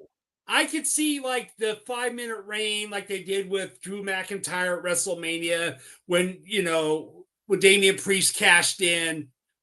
Right, but one show. It's copy paste with Josh Alexander. His wife and kid were in the ring when it happened. I know. But okay, so Don, I want to clarify. You're saying it's okay that it happened to Josh Alexander the same night, but giving it until the day or until the next episode was wrong? Okay, there's a big difference between. Well, no, I just want to clarify. Yeah, I do. Because there's a big thing of, we look at Tommy Dreamer. The only time he won the ECW championship, he won it. Boom. He loses to Justin Case next time. John, it's where you have the title for 5 minutes. I could see that where it's a cash in, what have you. But when it's not after Bound for Glory for 3 weeks, it's all about him and the celebration, all that. And when they wait just one show, it's like the Edge first reign of the championship of like one pay-per-view. Why only for 30 days? But there's a big difference of a storyline of waiting 30 days or the first show, first pay-per-view, losing it there versus you have it for 5 minutes as a cash-in. There's two different storylines there. Well, first of all, it was still a cash-in, number one. Yeah. Number two, we're talking about it, aren't we? My thing is they kept on saying that he's won the championship. I get your point. I get your point, but there's a third point. Logic. I know that's what's good wrestling line. I just don't. I'm griping. I'm allowed to gripe. There's a third point, though. There's a third point. We're still telling this story. Yeah. Because we told the story of Santana not showing up, even though we know he was there. We're telling the story about Santana being unhappy and becoming more militant with the NXT thing that happened. And then he finally saves TNA and gets turned on by a TNA original. We're telling the story for Santana to go rogue. Yeah. And we've got Final Resolution coming up. Yep. The rumors are true.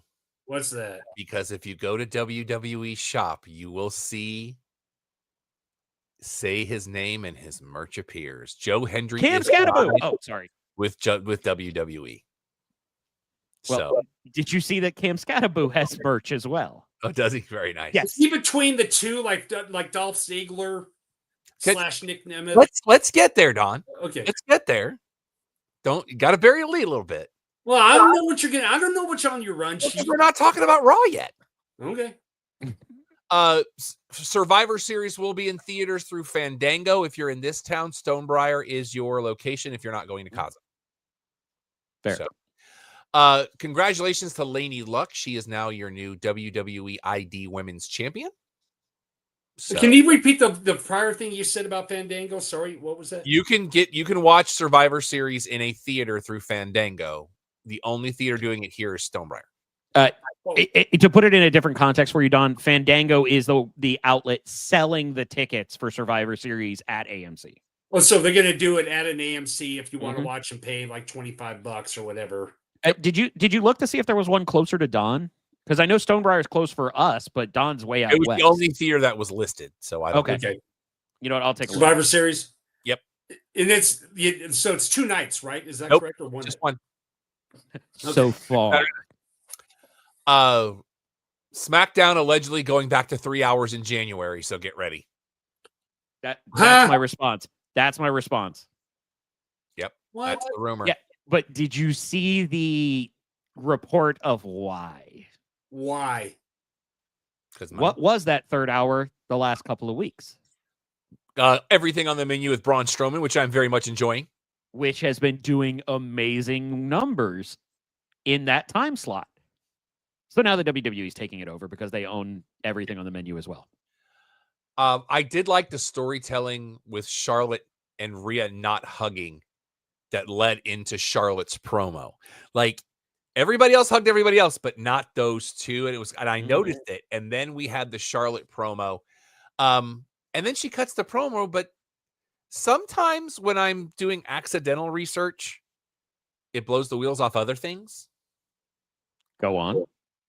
Charlotte doesn't want to tag with Rhea because there's bad blood, but it didn't stop her for becoming a tag team with Asuka to win the tag titles at TLC in 2020. I believe you have an echo and a phrase for this. Yeah, I know. I'm just saying. Plus, the other part that I find weird, she's the one pointing fingers at Rhea.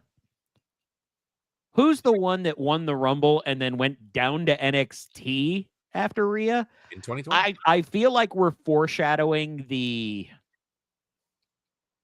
narcissist that is Charlotte Flair, where she's blaming Rhea for the things she did, and she's going to be your 5th member on Asuka's team. That's what I'm calling right now. I would also like to say the following.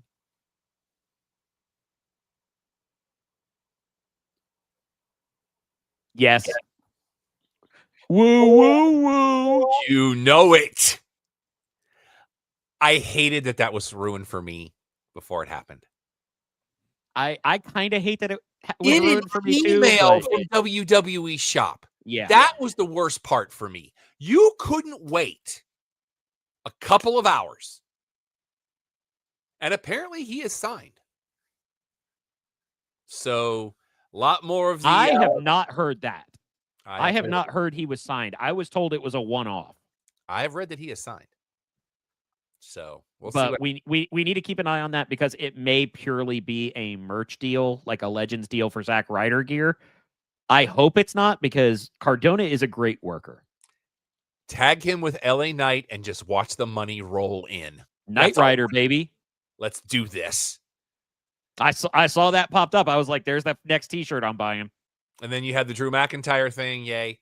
Then we get to Raw, as Don mentioned earlier, enter Dolph Ziggler, which apparently he's known about for the better part of a month. And the only other person that knew was his brother. And he told him, if this gets out, I know it's you because you're the only one I'm telling. He didn't tell his mom. He didn't tell anybody else, only Ryan. And after the Cardona thing, I kind of thought maybe because of the TNA relationship that he would be another one of the mystery opponents. I'm glad that I like that he came out with his wanted man jacket on so we could still recognize that this is still Nick Nemeth. But great match. Very much enjoyed it. It's the same thing I saw for both of them that I really laughed at. Was it wrong for him to lose the match since he came back? Yes, because it wouldn't have served him anymore to advance in that tournament. Plus, he said, "I'm focused on TNA. Like I don't mind helping out WWE. I don't. This is my thing now." Yeah. Okay. But my best response to that is we literally had Matt Cardona and Nick Nemeth on NXT, and then we had Zack Ryder and Dolph Ziggler on Raw and SmackDown. This is great. But it also led to me to another thought process of, oh, that's right. they've had to use JD McDonough for the X-Pac spot because before JD McDonough, it was Dolph Ziggler. And it was the guy that if you can't have a great match with this person, you can't have a great match. And I got to tell you, I said it to Sean when we were watching, that's the best Solo has ever looked. Yep. And it's all thanks to Nick Nemeth. New women's Intercontinental Champion and Maxine Dupree. I would say I'm surprised, but I'm not. Who released a video today working out, wearing the belt backwards as she was doing squats. I didn't realize she was a Rams cheerleader. Yep, I saw that as well. That post, yeah. How about that? And you know what? Give her a little run with that Intercontinental title. I will say this. I said it probably a year ago. They're pushing too hard, but I can see her improving. She has gotten a lot better. And I feel like they're not necessarily an asterisk on this title, but independent, there is absolutely some blood, sweat, and tears from Natty in that title.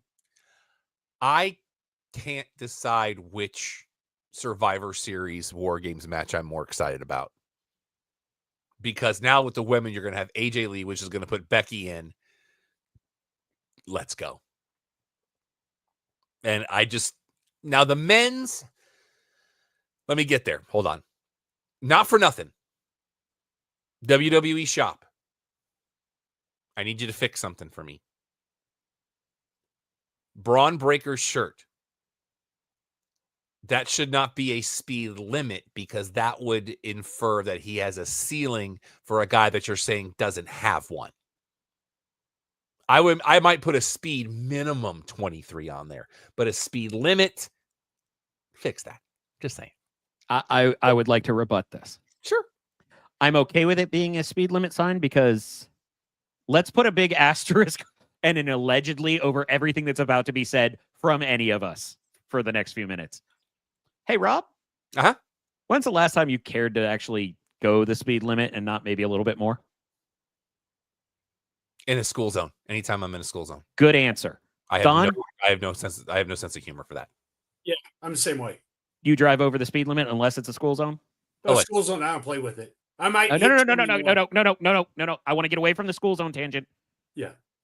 Anywhere but a school zone. You don't really drive under that speed limit, do you? You drive a little bit over it. On average, if it's an open road and there's no traffic and the weather's fine, if it's a 35 zone, usually I'll go 40. Okay, so the long answer short for all of us is that yes, we go faster than the speed limit. So using a speed limit sign feels more to me like Braun Breaker saying this is where it starts. That's how we could use a radar gun, put 23. Like you're looking at a radar gun, like he's being clocked. Well, that would still be the cap on it, but it's the same concept as the speed limit sign. If they said 23 plus on the speed limit sign, I think it might make Rob maybe feel a little better. Spinning or something. Or just cross out the 23 like that's not enough. Enter Lesnar, enter Reigns. Goodbye, Reigns. All of the other stuff aside, I don't know how I feel about Brock Lesnar in a War Games match. And Alex, you had a very valid rebuttal to my thoughts on this. Mm-hmm. But War Games tends to play better to guys with more, I don't want to say athletic ability because Lesnar's an incredible athlete. Athleticism, maybe? More athleticism than Lesnar tends to display. And I did not agree with that statement because I clarified War Games has always had big brutes in it that did not necessarily have the athleticism. I pointed out the early War Games seem to always have the Road Warriors involved, who, one of the greatest tag teams of all time, I believe one person on this panel would say the greatest. Okay, leaving you with that RVD moment. But there has always been people who are big enough to throw other people into the cage. One of the first War Games memories I have was it Hawk or Animal? I believe it was Animal. Anyways, one of the Road Warriors just pressing somebody into the ceiling of the cage over and over again. It's the same concept. They're not running. They're not jumping. They're throwing people around. So what you have setting up that team, you have Logan Paul with his athleticism. You have Braun Breaker doing it all. You have Bronson Reed, athletic big man, but mostly a big man. Drew McIntyre doing it all.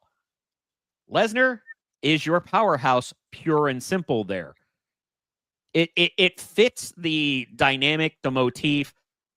I have zero issue, and I am not going to besmirch your take on it, but I disagree that you need athleticism for war games, because we just saw a couple of blood and guts matches where I wouldn't say everybody in there was athletic, but it was still good. Both of those blood and guts matches were great. So my point would be Brock Lesnar, independent of everything else, and right, all that it is. Care. Don, again, independent. But we're not talking about that, Don. I still like the guy. Like, you don't like. I know it's okay. You don't like Darby Allin? Independent of everything. Oh, yeah. Just from a logistical. No. But what I'm saying, counter to Rob, I have zero issue with him being in that match for who he is. In fact, I think it's a cool touch because, well, let's say, who's the smallest person on the face team?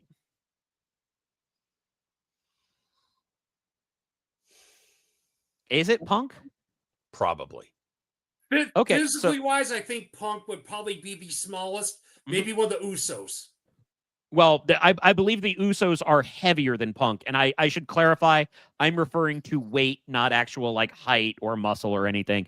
So the idea of somebody like CM Punk starting on one side of the cage and seeing how far Lesnar can throw him sounds kind of entertaining to me. So it suits to me. On Tuesday night, we had night one of Gold Rush. Gold Rush. Thank you, Don. Alex was filling it in for you while you were gone for that. Thank you. No, Rob, that was me. I didn't hear Don. No, I still did it. I did. Oh, I'm sorry, Don. I didn't hear you. Remember, his mic has that weird delay on it. Oh, that's right. So we only got the rush. Gold Rush. There it is. Don, did you watch NXT? No. I haven't watched. You know how I know you didn't watch NXT? Why is that? Because you're not losing your mind right now. Okay. Oh, that's true. That is so true. Do you remember where they are? Because, by the way, the second part of Gold Rush.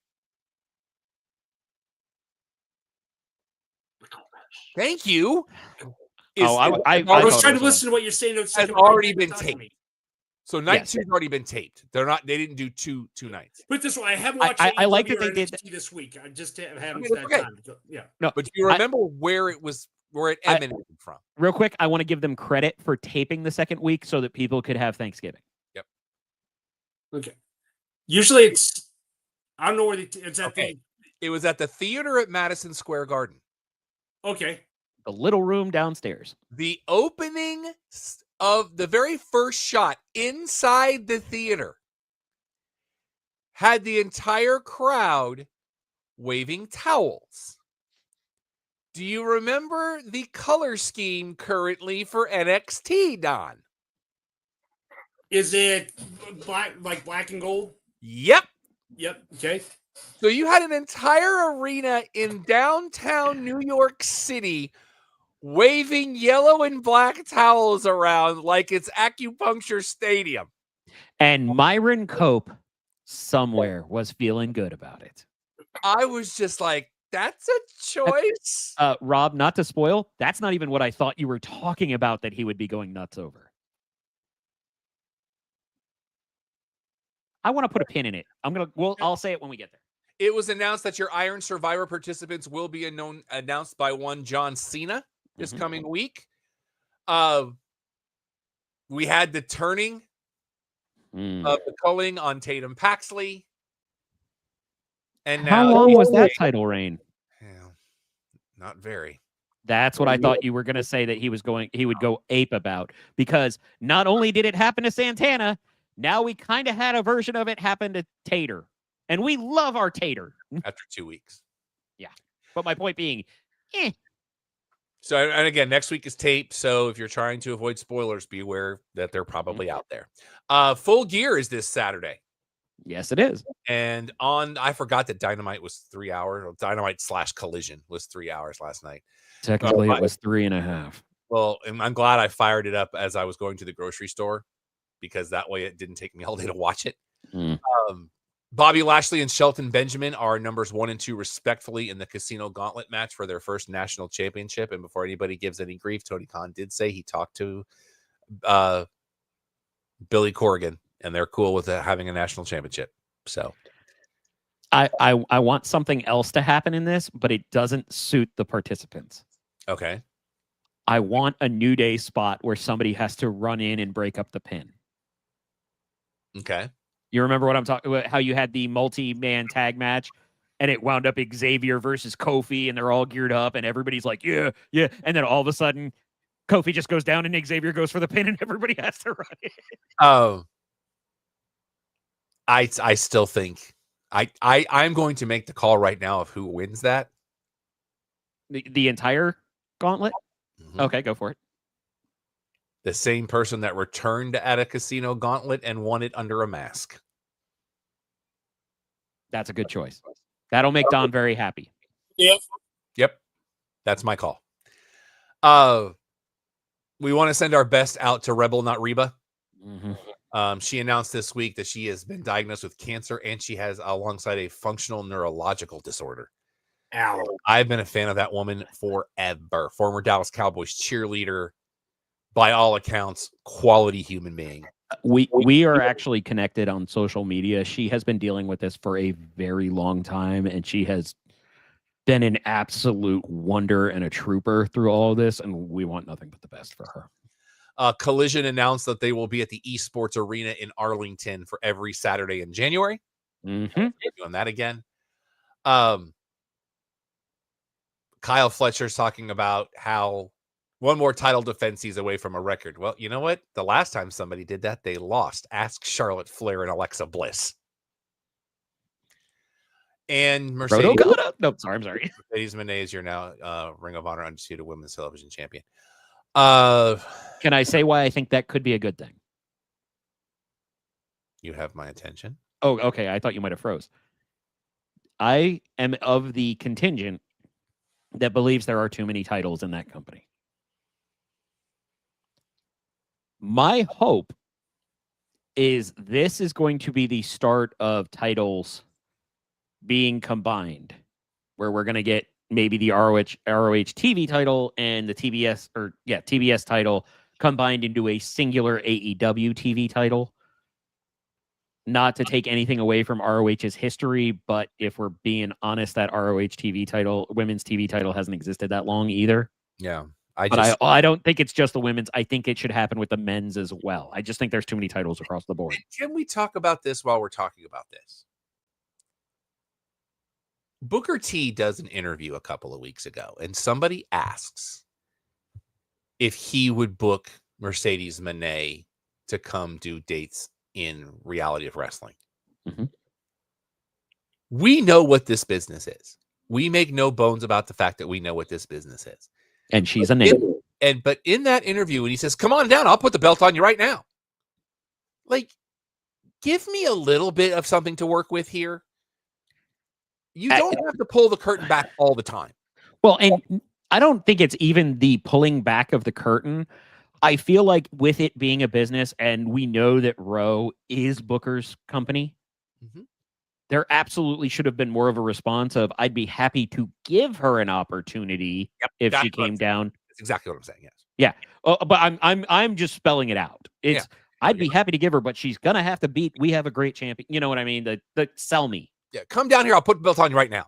Come on, Booker. Yeah. Like you do have that section of the populace that still wants to believe, you know? Anything else, gentlemen? Because we are way over time tonight. Hey, we're about to hit a Dynamite's episode. Yeah, and next week we're going to put something out there, something classic. I haven't decided what yet, but we're going to put something out there next week because it is the holiday. We want everybody to enjoy the holiday. And the next few weeks are going to be a little bit weird. I know there's going to be one week where at least one, if not two, that we're going to need to reschedule. And we can talk about that off air. Also, remember other great shows right here, like The Angle, Your Dark Companion, Al Maximo, which just put up a new episode today. Just wondering with Norm, Beer 30 Sports O'Clock with Ziggy. Sunset Soccer Club has their latest episode up as well. Right at the bottom of the screen, youtube.com/@ which is weird, Sunset Lounge DFW. Make sure you follow all the shows here at the network. There's so much great content. There's something for everybody right here at Sunset Lounge DFW. Over there is our QR code for all of our social medias. You can follow me on all your social medias. I need to update my letterboxd, but everything is yes.Rob Irvin. That is spelled ERVIN. I'm Vexploit on all social media. If you'd like to help out the show, please go to ProWrestlingTees.com and search for the Cheap Popcast. That's this segment of the show. We have a lot of different designs and a lot of different color options within those designs. If you're an artist and you have a design you want to contribute or one you'd like to tweak, you can go ahead and reach out to me at alex@theclubhousepodcast.com. Sorry, Alex, I had to change back to the Clubhouse Podcast media assets, and it changed the thing at the bottom of the screen. I don't think it was closed. That's why. Shirts that even make me look good. ProWrestlingTees.com/podcast. At Twitter, I make Boonu at GVNUU. If you want this matter to see your place, email me, Don, clubhousepodcast.com. We love doing live remotes and hanging out with the Empire, so email for Don for that. You can email me questions, comments, concerns. Tell me to go pound sand. I am Rob at theclubhousepodcast.com. Charlotte Marshall is on Pinterest because we are morally obligated to say that, and it is her birthday week. Our normal show every Thursday nights, 8 Eastern, 5 Pacific, is your one-stop shop for all things sports, entertainment, pop culture, and pro wrestling. Again, next week, something classic will be up or something we've never posted before. I don't know. You don't know because I don't know. So until next week, for Alex, for Don, for the Empire, I'm Rob. Clubhouse is closed, and Brittany Palmer's just not giving me anything to work with from a content standpoint. I don't know what the heck is going on up.